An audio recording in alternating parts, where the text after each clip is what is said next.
If you're hoping for something, wishing for something, wanting for something to happen and it doesn't happen, how do you feel? Disappointed, sad, really bummed out, kind of down. These are healthy responses to having expectations that don't come true. So during the holidays, there may be times when you have gifted your child, you've tried to make a holiday wonderful, you've given gifts, maybe you even feel like you've overindulged them, and your child might pout or complain or be sad about something they didn't get. When this happens, it's so understandable and tempting for us to immediately go to this angry or fear-based place of like, how could you complain? Look at all the stuff you got. And so we get really upset with our children.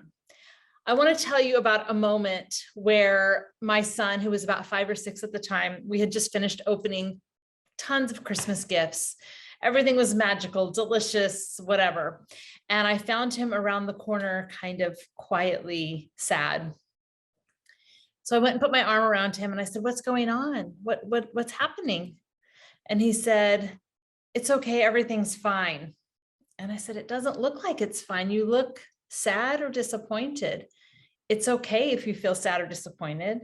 And he said, but I'm thankful for everything you guys did for Christmas, but I am a little sad. I was really, really hoping for, and it was some present. It was probably like a $12 present. It wasn't even a big expensive one, but he really had his heart hoping for this one present. And so even though he got his other things, and even though he was super excited about those things, and even though he was grateful for all of it, he still had a feeling of disappointment.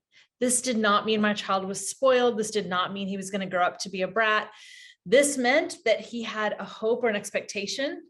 And when it didn't happen, he felt appropriate, healthy human emotion. So what I said to him is what I want to say to you. I said to him, it's okay to be excited and grateful and enjoy all the wonderful things that have happened this morning, and to be disappointed about something that didn't happen.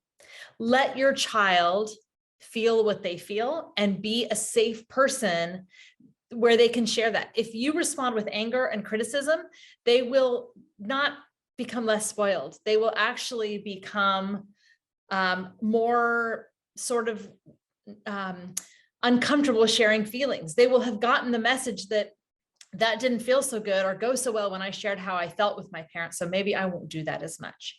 Let them share with you. And if you have concerns about gratitude, if you have concerns about being spoiled, if you have concerns about indulgence and not having enough perspective and too much privilege, then those are areas and skills to work on in 2022.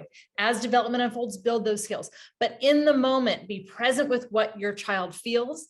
Give them an experience where you tune into what they feel and you make it safe for them to share how they feel.